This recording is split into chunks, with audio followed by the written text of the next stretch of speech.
Roma. Roma, a gente está acostumado a ver Roma com essa imagem aqui do Coliseu, né? O Coliseu representa uma grandeza imensa para os romanos, né? Para a civilização. E a gente está muito acostumado a ver os turistas subindo ali, andando para tudo que é lado no Coliseu. E eu não sei se os turistas têm tanta clareza do que representa o Coliseu. Porque o Coliseu, gostaria que você já começasse anotando aí, o Coliseu representa algumas coisas muito importantes e a maior parte delas tristes. O Coliseu representa, do ponto de vista político, o domínio dos romanos sobre os outros povos. Então eu, enquanto romano, politicamente superior a você, construo esse grande circo onde eu vou matar pessoas como você que vierem a se opor a mim. Então eu vou pegar escravos e vou usar esses escravos para a diversão do meu público. Então, politicamente, isso daqui é uma forma de afirmação, tá? Também é uma forma de demonstração de um poder econômico, porque economicamente não é nada barato, não é nada fácil você construir uma obra desse tamanho nos dias de hoje, nos anos 2000, mas muito menos quando o Coliseu foi construído lá durante o final do Império, começo da República. Então, é um negócio extremamente caro, é um negócio extremamente oneroso, não só pela quantidade de material, por mais que eles tivessem o material bastante disponível, demanda, exige um esforço de soldados, de trabalhadores, de artesãos, né, de uma mão de obra especializada que, de novo, não é barato, é uma obra muito grandiosa. Dá para você ter uma ideia olhando para isso daqui é uma pessoa, né, veja quantas pessoas cabem até a gente chegar no topo ali do Coliseu. Né? Então não é nada tranquilo, não é uma coisinha discreta que você vai encontrar ali. Também tenho, né, então, um significado político, um significado econômico, eu também tenho um significado cultural. Qual que é o significado cultural disso daqui? Eu estou também culturalmente me afirmando. Porque a minha cultura está dizimando outras culturas ali, a minha postura está dizimando outras posturas. A gente sempre diz que todo documento de civilização é também um documento de barbárie. Por que todo documento de civilização é também um documento de barbárie? Porque eu tenho, ao impor a minha civilização, eu estou subtraindo uma outra civilização. Então, para a grandeza dos romanos, a gente tem o declínio de tantos outros povos. Por exemplo, uma tentativa que foi feita dos cristãos. Por anos e anos e anos, nós vamos matar cristãos aqui dentro. Então, o cristão, né, ele é um elemento que vai ser vítima dessa violência, vítima dessa estrutura, dessa maneira de pensar, que vai construir o Coliseu, que vai construir o imperialismo romano, que vai permitir a Roma ter o dinheiro necessário para construir, que vai permitir ao imperador se afirmar. O Coliseu também é um grande templo, né, de violência. Por que é um templo de violência? Porque eu vou usar da violência para me afirmar. É um culto à violência. É um culto ao desprezo da vida dos outros. É um símbolo do desprezo da vida dos outros. Porque é um prédio que não tinha finalidade outra que não fosse matar, que não fosse demonstrar o poder do imperador, que não fosse humilhar determinadas culturas, que não fosse demonstrar o poder econômico do imperador. Então, o Coliseu traz todos esses significados e traz também um significado de um poder técnico, do domínio da técnica. Por que domínio da técnica? Porque eu preciso de um conhecimento técnico, científico, racional, muito grande para construir isso daqui. É uma construção muito grande, é uma construção muito sofisticada. Né? Num primeiro momento ele não tinha túneis, mas num segundo momento ele vai passar a ter túneis. Então, para eu construir tanta pedra, botar tanta pedra, e lembra, é uma arquibancada, não é um espaço vazio, então você precisa sustentar o peso dessa arquibancada. Então, uma demonstração de conhecimento técnico. Enfim, o Coliseu é um grande símbolo da cultura romana, de um símbolo econômico, político, cultural, de violência, de arquitetura. Tudo bem? Tudo isso dentro deste elemento aqui. E aí, eu acho que vocês estão se perguntando, né? Mas, o que os romanos têm de tão poderoso? O que os romanos têm de tão significativo? O que os romanos têm de tão extraordinário para conseguirem fazer um negócio desse que nenhuma outra civilização fez? Pois é. É aí que a gente vai começar a falar de Roma por si mesma. Bom, Roma tem as seguintes características. Nós vamos caracterizar o período aqui, vamos caracterizar essa civilização, ou seja, um olhar de cima, e depois nós vamos detalhar cada uma das etapas, né? Quem já está acostumado a fazer aula comigo, seja o Josemir do ano passado, né? Ou o pessoal que começou aí um mês atrás, a gente já está acostumado a primeiro lançar um olhar para depois detalhar cada uma das etapas. Tudo bem? Então, características gerais.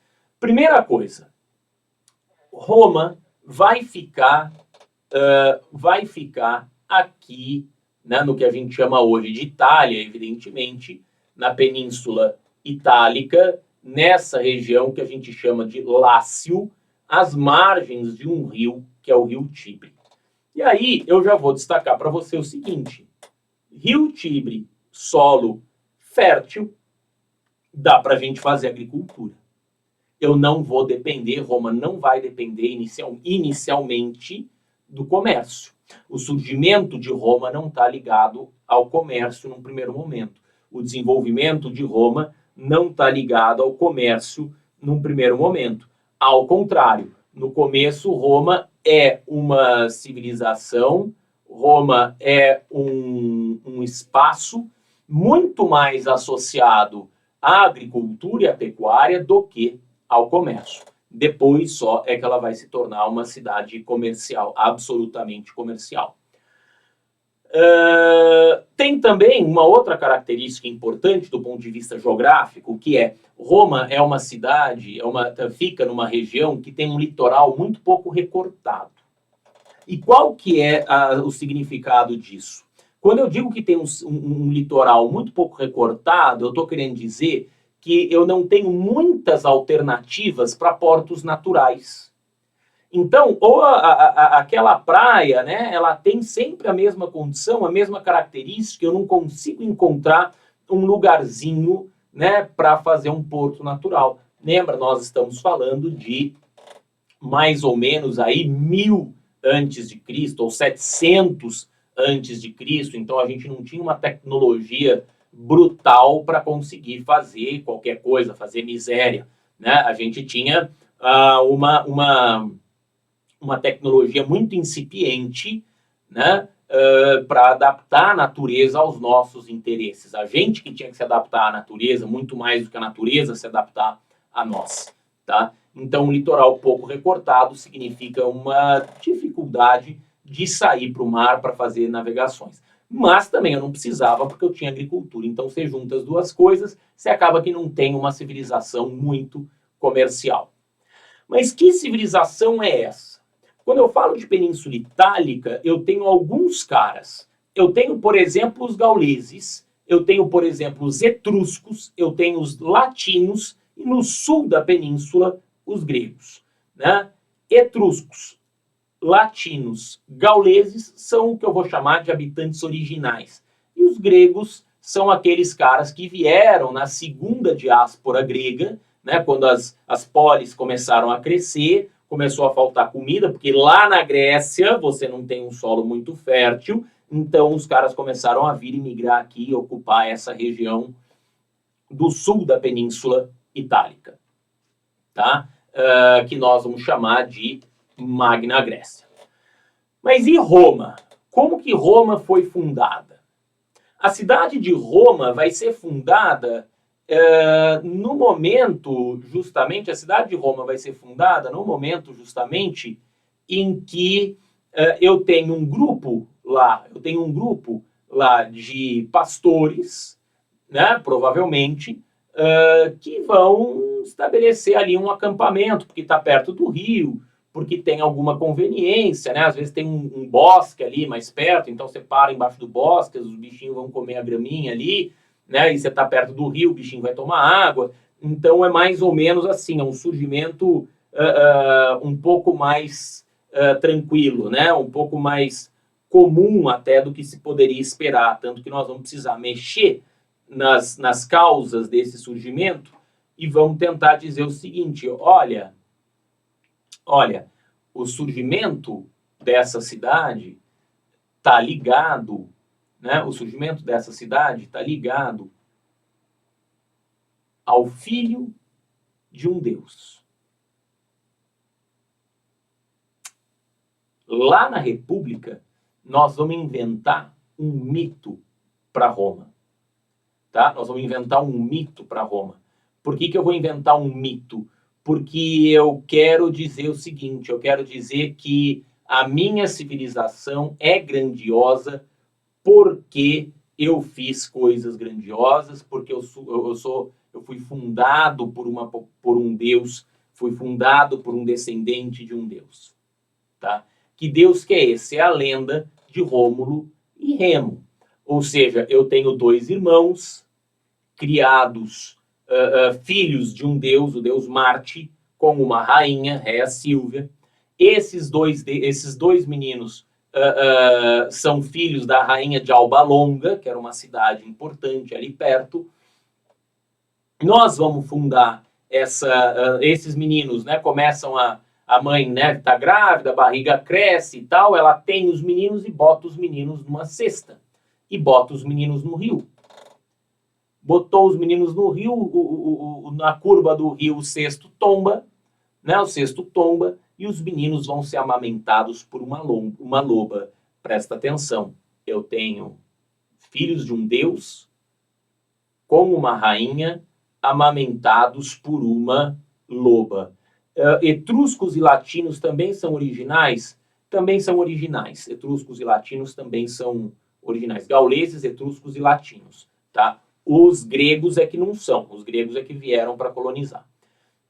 Então, Rômulo e Remo, eles estão lá, filhos da loba, tá? Filhos não, amamentados pela loba, filhos da rainha, como Deus. E o Deus não é qualquer Deus, é o Deus da guerra.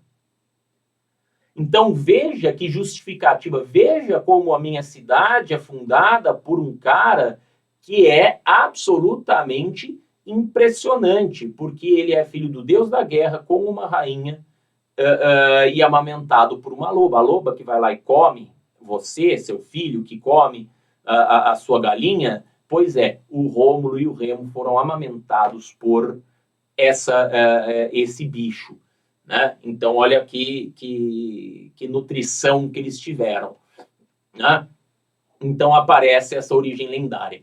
Na arquitetura, na arqueologia, a cidade foi fundada perto do ano 1000. Do ponto de vista da lenda, a cidade foi fundada em 753, que é quando começam a monarquia etrusca na cidade. Tá? Num olhar de sobrevoo, eu vou te dizer que tem um modo de produção escravista. Mas isso demora para emplacar. No começo, eu não tenho modo de produção escravista. Tá? Mas do meio para frente tem, e tem muito. Então a gente vai dizer, na verdade não é meio, mas de um certo ponto em diante a gente tem muito escravo. A dependência da economia romana em relação ao escravo vai ser absoluta, né? A partir de um certo momento. Mas no comecinho eu não tinha escravo. No comecinho é aquela história dos genos, né? Daquelas comunidades meio que familiares, aqueles grupos e tal, que vão fundar essa cidade. Fases da história.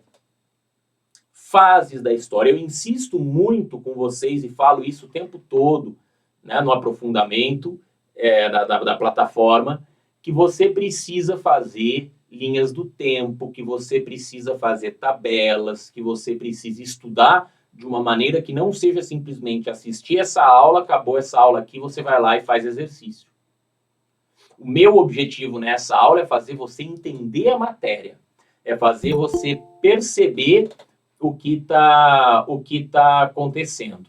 Então, eu não tenho condição de ir na aula falar assim, não, pronto, agora vai lá e vai fazer a segunda fase da Unicamp.